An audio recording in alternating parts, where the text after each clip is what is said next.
Pride and Prejudice by Jane Austen, Volume 3, Chapter 8.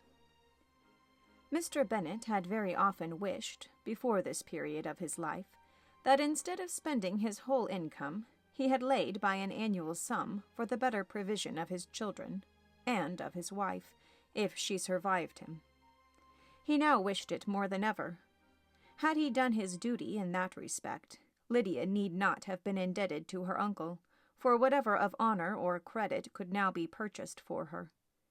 The satisfaction of prevailing on one of the most worthless young men in Great Britain to be her husband might then have rested in its proper place. He was seriously concerned that a cause of so little advantage to anyone should be forwarded at the sole expense of his brother-in-law, and he was determined, if possible, to find out the extent of his assistance, and to discharge the obligation as soon as he could. When first Mr. Bennett had married, economy was held to be perfectly useless, for, of course, they were to have a son. This son was to join in cutting off the entail, as soon as he should be of age, and the widow and younger children would by that means be provided for. 5 daughters successively entered the world, but yet the son was to come, and Mrs. Bennett, for many years after Lydia's birth, had been certain that he would. This event had at last been despaired of, but it was then too late to be saving. Mrs. Bennett had no turn for economy, and her husband's love of independence had alone prevented their exceeding their income. £5,000 was settled by marriage articles on Mrs. Bennett and the children, but in what proportions it should be divided amongst the latter depended on the will of the parents. This was one point, with regard to Lydia at least, which was now to be settled, and Mr. Bennett could have no hesitation in acceding to the proposal before him. In terms of grateful acknowledgment for the kindness of his brother, though expressed most concisely, he had delivered on paper his perfect approbation of all that was done, and his willingness to fulfill the engagements that had been made for him. He had never before supposed that, could Wickham be prevailed on to marry his daughter, it would be done with so little inconvenience to himself as by the present arrangement. He would scarcely be £10 a year the loser by the 100 that was to be paid them. For what with her board and pocket allowance and the continual presents in money, which passed to her, through her mother's hands, Lydia's expenses had been very little within that sum.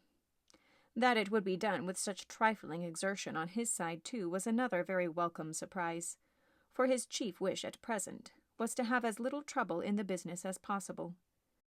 When the first transports of rage which had produced his activity in seeking her were over, he naturally returned to all his former indolence. His letter was soon dispatched, for though dilatory in undertaking business, he was quick in its execution. He begged to know farther particulars of what he was indebted to his brother, but was too angry with Lydia to send any message to her. The good news quickly spread through the house, and with proportionate speed through the neighborhood. It was borne in the latter with decent philosophy.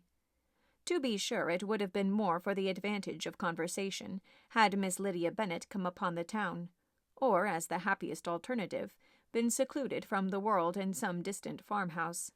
But there was much to be talked of in marrying her, and the good-natured wishes for her well-doing, which had proceeded before from all the spiteful old ladies in Meryton, lost but little of their spirit in this change of circumstances, because, with such an husband, her misery was considered certain. It was a fortnight since Mrs. Bennett had been downstairs, but on this happy day she again took her seat at the head of her table, and in spirits oppressively high. No sentiment of shame gave a damp to her triumph. The marriage of a daughter, which had been the first object of her wishes since Jane was 16, was now on the point of accomplishment, and her thoughts and her words ran wholly on those attendants of elegant nuptials, fine muslins, new carriages, and servants. She was busily searching through the neighborhood for a proper situation for her daughter, and without knowing or considering what their income might be, rejected many as deficient in size and importance. Haypark might do, said she, if the Goldings would quit it, or the great house at Stoke, if the drawing-room were larger. But Ashworth is too far off. I could not bear to have her 10 miles from me. And as for Purvis Lodge, the attics are dreadful. Her husband allowed her to talk on without interruption while the servants remained, but when they had withdrawn he said to her, "Mrs. Bennet, before you take any or all of these houses for your son and daughter, let us come to a right understanding. Into one house in this neighborhood they shall never have admittance. I will not encourage the impudence of either by receiving them at Longbourn." A long dispute followed this declaration, but Mr. Bennet was firm. It soon led to another, and Mrs. Bennet found with amazement and horror that her husband would not advance a guinea to buy clothes for his daughter. He protested that she should receive from him no mark of affection whatever on the occasion. Mrs. Bennet could hardly comprehend it. That his anger could be carried to such a point of inconceivable resentment as to refuse his daughter a privilege without which her marriage would scarcely seem valid, exceeded all that she could believe possible. She was more alive to the disgrace, which the want of new clothes must reflect on her daughter's nuptials, than to any sense of shame at her eloping and living with Wickham, a fortnight before they took place. Elizabeth was now most heartily sorry that she had, from the distress of the moment, been led to make Mr. Darcy acquainted with their fears for her sister. For since her marriage would so shortly give the proper termination to the elopement, they might hope to conceal its unfavourable beginning from all those who were not immediately on the spot. She had no fear of its spreading farther, through his means. There were few people on whose secrecy she would have more confidently depended. But at the same time, there was no one whose knowledge of a sister's frailty would have mortified her so much. Not, however, from any fear of disadvantage from it, individually to herself, for at any rate there seemed a gulf impassable between them.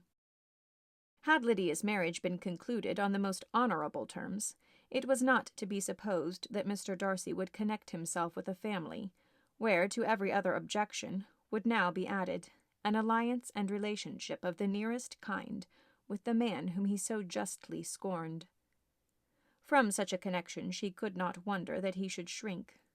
The wish of procuring her regard, which she had assured herself of his feeling in Derbyshire, could not in rational expectation survive such a blow as this.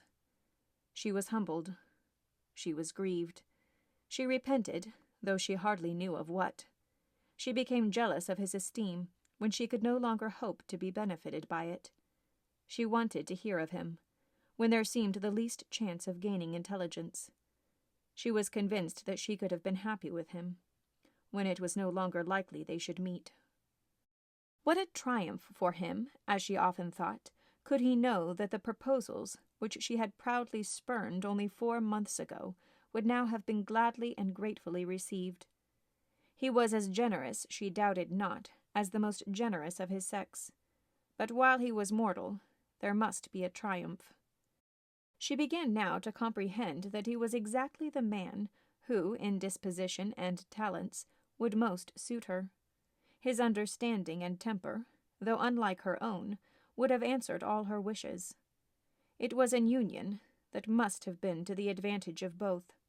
By her ease and liveliness his mind might have been softened, his manners improved, and from his judgment, information, and knowledge of the world she must have received benefit of greater importance. But no such happy marriage could now teach the admiring multitude what connubial felicity really was. An union of a different tendency, and precluding the possibility of the other, was soon to be formed in their family. How Wickham and Lydia were to be supported in tolerable independence she could not imagine. But how little of permanent happiness could belong to a couple who were only brought together because their passions were stronger than their virtue, she could easily conjecture. Mr. Gardiner soon wrote again to his brother. To Mr. Bennett's acknowledgments he briefly replied, with assurances of his eagerness to promote the welfare of any of his family, and concluded with entreaties that the subject might never be mentioned to him again. The principal purport of his letter was to inform them that Mr. Wickham had resolved on quitting the militia. It was greatly my wish that he should do so, he added, as soon as his marriage was fixed on, and I think you will agree with me in considering a removal from that corps as highly advisable, both on his account and my niece's.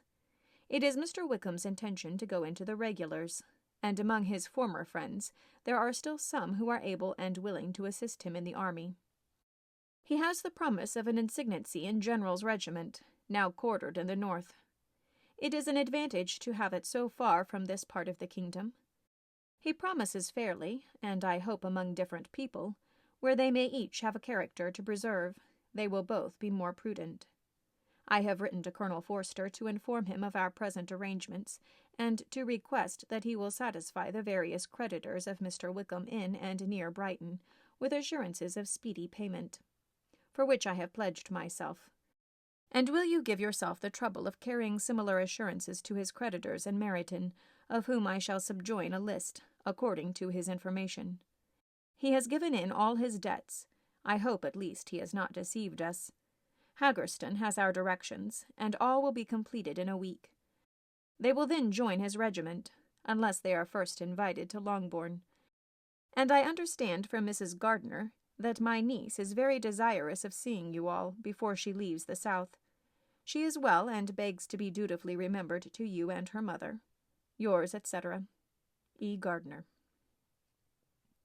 Mr. Bennett and his daughters saw all the advantages of Wickham's removal from the shire, as clearly as Mr. Gardiner could do. But Mrs. Bennett was not so well pleased with it. Lydia's being settled in the north, just when she had expected most pleasure and pride in her company, for she had by no means given up her plan of their residing in Hertfordshire, was a very severe disappointment. And besides, it was such a pity that Lydia should be taken from a regiment where she was acquainted with everybody, and had so many favourites. "She is so fond of Mrs. Forster," said she. "It will be quite shocking to send her away. And there are several of the young men, too, that she likes very much. The officers may not be so pleasant in General's regiment." His daughter's request, for such it might be considered, of being admitted into her family again, before she set off for the north, received at first an absolute negative.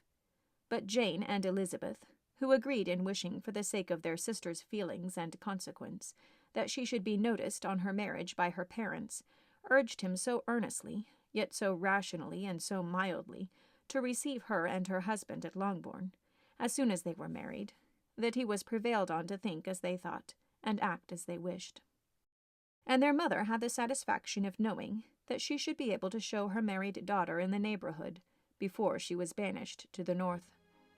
When Mr. Bennett wrote again to his brother, therefore, he sent his permission for them to come, and it was settled that as soon as the ceremony was over, they should proceed to Longbourn. Elizabeth was surprised, however, that Wickham should consent to such a scheme, and, had she consulted only her own inclination, any meeting with him would have been the last object of her wishes.